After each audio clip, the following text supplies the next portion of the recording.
पानी की टंकी में थी एक 25 वर्षीय युवती लड़की की लाश और शहर का एक बड़ा वर्ग पी रहा था उस टंकी का पानी। जी हाँ, ये सच्ची दास्तान, सच्ची घटना गुजरात के पाटन जिले के सिद्धपुर नगर की है। ये सिद्धपुर वो नगर है जिसकी आबादी लगभग 1 से सवा लाख के करीब है।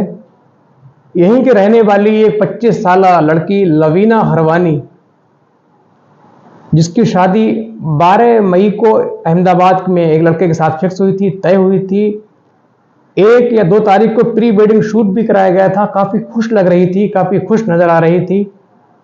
शादी की तैयारियां जोरों पर थी, मेहमान आने लगे थे, पूरा घर शादी की खुशी में था, शादी के लिए बंदोबस्त कर रहा था, इंतज़ाम कर रहा था, तैयारियों में जुटा था। इसी बीच शादी से ठीक 5 दिन पहले यानी 7 मई को लवीना हरवानी घर से ये करके बाहर निकलती है, ये कहकर बाहर जाती है कि मैं गुरुद्वारे जा रही हूँ प्रार्थना के लिए और जल्दी ही वापस आ जाऊंगी। क्योंकि पहले अक्सर वो गुरुद्वारे जाया करती थी तो घर वालों को कोई दिक्कत हुई नहीं। वो गुरुद्वारे तो गई, लेकिन काफ़ी वक्त बीत जाने के बाद,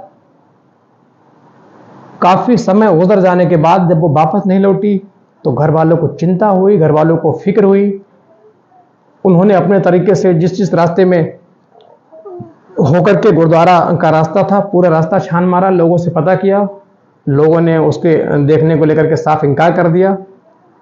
उन्होंने फ़ोन द्वारा अपने तमाम सोर्सेज लगाए, पता किया, मोहल्ले वालों से फ़ोन से पता किया, लोगों से पूछा, दुकानों पे पता किया, जो रास्ते में दुकानें पड़ी, चौराहे पड़े, जो मोड़ पड़े, घर पड़े, सब में पता किया लवीना के बारे में। लेकिन कहीं से कोई उनको सुराग नहीं मिला, लवीना का कोई पता नहीं चला। और ज्यों ज्यों रात बढ़ती जा रही थी त्यों तो घर वालों की जो मुसीबतें हैं, चिंताएं हैं, बढ़ती जा रही थी। चूंकि मामला एक लड़की से जुड़ा था तो चिंताएं और ज़्यादा होना स्वाभाविक है। लिहाजा उन्होंने इसकी सूचना पुलिस को देने का मन बनाया। पुलिस को देने के लिए वो लोग घर से सीधे सिद्धपुर पुलिस स्टेशन पहुंचे और पूरी घटना से जो कर्मचारी थे, पुलिस कर्मचारी थे, उनको अवगत कराया, उनको बताया किस प्रकार उनकी बेटी गुरुद्वारे के लिए कहकर निकली थी, लेकिन काफ़ी वक्त बीत जाने के बाद अभी तक घर नहीं लौटी और काफ़ी जगह उसको ढूंढा गया, गुरुद्वारे भी ढूंढा गया, आसपास भी ढूंढा गया, लेकिन कहीं उसका कोई पता नहीं चला। तो पुलिस ने उस वक्त उस घटना को बहुत सीरियस नहीं लिया और उनको ये कह करके वापस भेज दिया कि हम आपकी बच्ची की बेटी की जांच करेंगे और उसको खोज करेंगे, ढूंढेंगे और पूरी ला करके आपको देने का प्रयास करेंगे।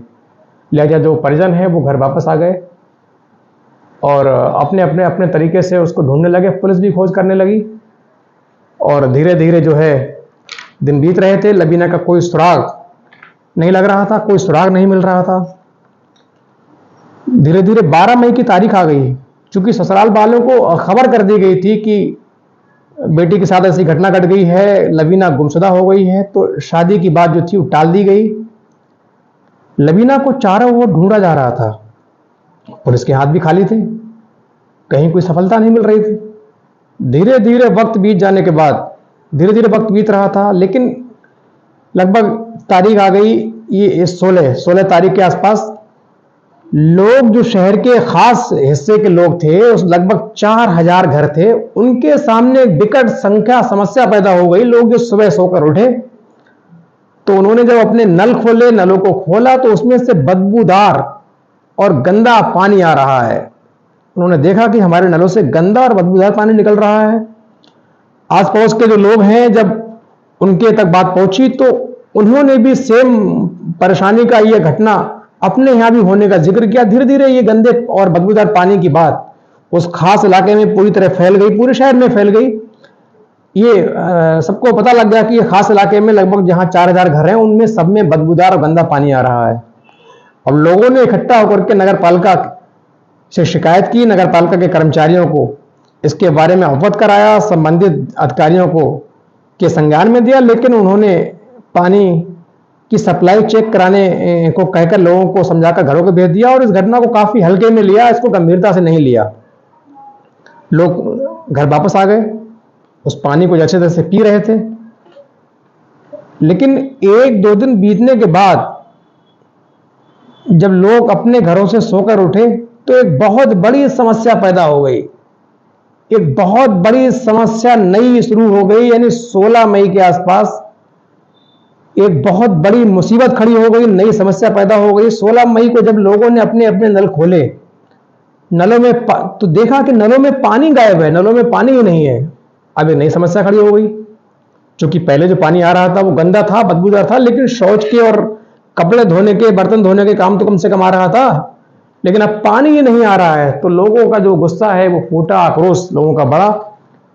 फिर लोगों ने तत्काल जो आसपास के लोकल नेता है उनको इकट्ठा किया और उनको अपनी समस्या से बताया। उसके बाद सीधे नगर पालिका फिर पहुंचे, जो अधिकारी थे, जो संबंधित अधिकारी थे, उनको बताया। इस बार नगर पालिका के जो अधिकारी कर्मचारी थे उनके हाथ पांव फूल गए, परेशान हो गए, क्योंकि पहले पानी आ रहा था तो उन्होंने घटना को गंभीरता से नहीं लिया, लेकिन अब पानी ना आने की जब बात सुनी तो उनके हाथ पांव फूल गए, वो भौचक्के रह गए, क्योंकि वो अपनी ओर से उस इलाके में पानी छोड़ रहे थे। नगर पालिका द्वारा उस खास इलाके में पानी जो रूटीन के तहत छोड़ा जा रहा था, लेकिन वहां पानी नहीं पहुंच रहा था। ये समस्या बड़ी थी, बिगड़ाल थी। इससे जो पालिका कर्मचारी थे उनके हाथ पांव फूल गए, वो परेशान हो गए। उन्होंने तत्काल एक टीम गठित की और तत्काल मौके पर भेजा। जब टीम वहां पहुंची तो उन्होंने देखा कि पानी तो सब जगह आ रहा है शहर में, और नगर पालिका द्वारा पानी लगातार रूटीन के तहत छोड़ा जा रहा है, लेकिन ये जो खास इलाका है जिसमें लगभग 4000 घर हैं, इसमें पानी नहीं पहुंच रहा है। इसके लिए उन्होंने तत्काल सारी जो पाइपलाइन थी उसको कहीं कहीं से खोला, चेक किया, खोलते रहे, आगे बढ़ते रहे, लेकिन सफलता नहीं मिल रही थी। इसी दौरान एक पाइप को जब वो खोल रहे थे तो उनके हाथ अचानक किसी बड़ी चीज से टकराए, और उसको जब बाहर खींचा तो सबके होश उड़ गए। उस पाइप के अंदर एक आधी अधूरी लाश फंसी थी, जो एक इंसानी बॉडी का हिस्सा था। कमर के आसपास का इलाका का जो हिस्सा होता है, जो बॉडी पार्ट होता है, कमर के आसपास का पार्ट, वो उसमें फंसा था। उसको बहुत जल्दी बाहर निकाला गया तुरंत, और इसकी सूचना तुरंत पुलिस को दी गई। चूंकि पहले से लोग परेशान थे, पानी पी रहे थे, तो ये बात जंगल में आग की तरह पूरे शहर में फैल गई कि पानी की पाइपलाइन में एक महिला की, लड़की की एक लाश फंसी हुई, इंसानी लाश फंसी हुई है। और जब लोगों ने ये सुना तो जो उस खास इलाके के लोग थे उनके उल्टियां शुरू हो गईं, क्योंकि उनको पता था कि हम इसी पानी को पी रहे थे, जो काफी पहले से हम इस पानी को पी रहे थे, जिसके अंदर एक लाश, सड़ी गली लाश फंसी हुई है। तो उनको उल्टियां शुरू हो गईं और बड़ी परेशानी में आ गए। क्योंकि पुलिस भी मौके पर तत्काल पहुंची, तो पुलिस ने उसको मुआयना किया, चेक किया, और उस लाश के साथ एक कंगन भी मिला। कर्मचारियों ने कंगन को बाहर निकाला। अब पुलिस के लिए मुश्किल ये थी कि इसकी पहचान कैसे की जाए, क्योंकि ना तो इसका सिर था, ना ही पैर थे, बॉडी का छोटा सा पार्ट निकला था। तभी पुलिस को ख्याल आया कि कुछ दिन पहले 7 मई को एक लड़की की गुमशुदगी की रिपोर्ट दर्ज कराई गई थी। लिहाजा पुलिस ने तत्काल उनके परिजनों को फोन किया, लबीना के परिजनों को फोन किया। वो घटनास्थल पर पहुंचे और उनसे उनकी बेटी की पहचान करने के लिए कहा, लेकिन चूंकि कुछ हिस्सा बॉडी का सर था नहीं, पैर थे नहीं, तो पहचान करना मुश्किल था, पहचान नहीं पाए। तो पुलिस ने वो कंगन उनको दिखाया, लेकिन उस कंगन को भी लबीना की बहन ने पहचानने से मना कर दिया कि ये लबीना का नहीं है। अब पुलिस के सामने एक नई मुसीबत कि अगर ये लाश लबीना की नहीं है तो लबीना कहां है, और ये लाश जिसकी है वो कौन है। खैर, पुलिस ने फॉरेंसिक जांच के लिए सबको गांधीनगर भेज दिया, और अपनी जो है जांच के लिए एक थोड़ा सा उनको लग रहा था कि ये लबीना की लाश हो सकती है। इसको ध्यान में रखते हुए उन्होंने लबीना के जो पेरेंट का डीएनए सैंपल है उसको लिया, उसको भी गांधीनगर लैब को भेजा, और इत्तेफाक से ये लबीना का शव और उनके माता पिता के डीएनए सैंपल थे वो मैच कर गए। यानी ये क्लियर हो गया कि ये जो आधी अधूरी लाश मिली थी लबीना की ही है। अब एक और चुनौती कि लाश का बाकी हिस्सा कहां गया, लाश का बाकी हिस्सा कहां है, बाकी पार्ट कहां है। इसके लिए पुलिस ने जो है गांधीनगर से एक रोबोटिक कैमरा मंगाया, और ये तय किया गया कि पाइप लाइनों में इसको डालकर बॉडी के दूसरे हिस्सों को खोजा जाएगा, ढूंढा जाएगा। लेकिन रोबोटिक जो कैमरा था उसमें नीचे चूंकि 2 व्हील लगे थे, 2 पहिए लगे थे, तो उसकी ऊंचाई ज्यादा थी, और पाइप की जो गोलाई है, जो उसका डाया है, वो भी लगभग उतना ही था। तो उसको अंदर डालने में बड़ी समस्या आ रही थी। वो आपस में दोनों पाइप और कैमरा टकरा रहे थे, लिहाजा ये प्लान भी पुलिस का फेल हो गया। अब नगर पालिका ने अपना बहुत पुराना तरीका अपनाने का निर्णय लिया। दरअसल पुराना तरीका यह था कि जब कभी पानी में कोई ब्लॉकेज हो जाता तो टंकी को पूरा भरकर फुल करके और खास ज्यादा प्रेशर, फुल प्रेशर देकर पानी को छोड़ते थे, और पाइप लाइनों को कहीं कहीं बीच में 1-2 जगह से खोल करके एग्जिट पॉइंट बना देते, जिससे उसमें कोई चीज अगर फंसी है, कुछ फंसा है, तो वो निकल करके उस एग्जिट पॉइंट से बाहर आ जाता। इस प्रकार से पाइपलाइन को साफ करा लिया जाता। हुआ भी यही। जब कर्मचारियों ने टंकी को पूरा भरा और एक साथ फुल प्रेशर के साथ पानी छोड़ा गया, तो पानी के फ्लो के साथ उस बॉडी के लबीना के दोनों पैर बाहर निकले, दोनों पैर बाहर आ गए। जब पैर बाहर आ गए तो पाइपलाइन साफ हो गई।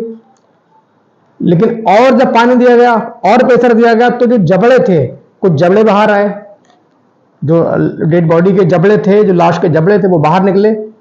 इस प्रकार पूरी लगभग बॉडी का पूरा पार्ट बाहर आ चुका था। पानी की पाइपलाइन लगभग साफ हो चुकी थी। लेकिन लोगों के जहन में पाइपलाइन में लाश वाली बात बैठ चुकी थी। और ये स्वाभाविक है, नेचुरली है। यदि हमारे आपके सामने भी ऐसी घटना घटे तो हम आप भी उस पानी को बिल्कुल नहीं पी सकते। अब जो लाश निकलने की तस्वीरें हैं वो सोशल मीडिया पर वायरल हो चुकी थी। लोग अपने अपने घरों के नल खोल ही नहीं रहे थे, यानी लोगों ने अपने अपने नल खोलना बंद कर दिए थे, नलों को बंद कर दिया था। इस प्रकार पानी की समस्या उत्पन्न हो गई।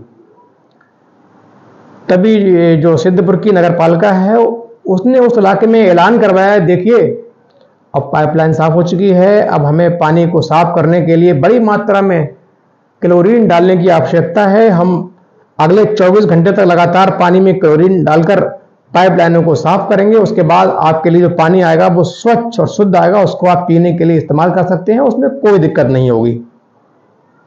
और किया वैसा। नगर पालिका ने 24 घंटे तक पानी चलाया, क्लोरीन बड़ी मात्रा में मिक्स कराई गई। अब पाइप साफ हो चुके थे और उसके बाद साफ पानी उसमें रिलीज कर दिया गया, छोड़ दिया गया।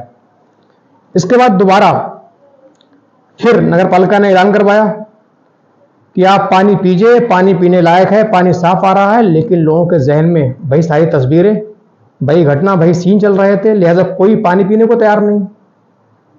बाहर से लोग पानी अपनी हैसियत के मुताबिक खरीद रहे थे, पानी की डिमांड बढ़ गई, शहर में पानी की बिक्री बढ़ गई, लोग पानी खरीदने लगे पीने के लिए। नगर पालिका जो है लोगों को समझाती रही। अब उनको लगा कि धीरे धीरे वक्त बीतेगा, लोग भूलेंगे, दिमाग से इनके बात हल्की होगी, तभी लोग पानी पिएंगे। और हुआ भी वही। लोगों ने धीरे धीरे पानी इस्तेमाल करना शुरू कर दिया। इस प्रकार एक जो पानी की समस्या थी उस खास इलाके में वो तो खत्म हो गई, उससे निजात मिल गई। लेकिन लवीना का कातिल कौन है? लवीना गुरुद्वारे गई थी, लेकिन पानी की टंकी में कैसे पहुंची, उसकी बॉडी के पार्ट कैसे हुए, हिस्से कैसे बने, ये बहुत बड़ा सवाल था जो पुलिस के सामने खड़ा हुआ था। पुलिस के सामने चुनौती थी इन सबसे निपटने की। लिहाजा पुलिस ने कई एंगल से जांच शुरू की। लवीना का जो 7 मई की शाम को तेजी से जाता हुआ टंकी की तरफ जो वीडियो मिला था, जो सीसीटीवी फुटेज मिली थी, उसको देख करके काम शुरू किया गया, घटना जांच को आगे बढ़ाया गया। और जो लवीना जा रही थी वो रास्ता है आगे, जो पानी की टंकी लगभग जिसकी ऊंचाई 50 से 60 फीट के करीब है, उस तरफ जाता था रास्ता वो। लेकिन लवीना गुरुद्वारा ना जाकर के इस पानी की टंकी की तरफ गई क्यों, इतने तेज कदमों से गई क्यों? ये सारे सवाल पुलिस को हैरान कर रहे थे। क्या लवीना खुद पानी की तरफ गई, या लवीना ने खुद पानी की टंकी के ऊपर जाकर उसमें कूदकर खुदकुशी कर ली?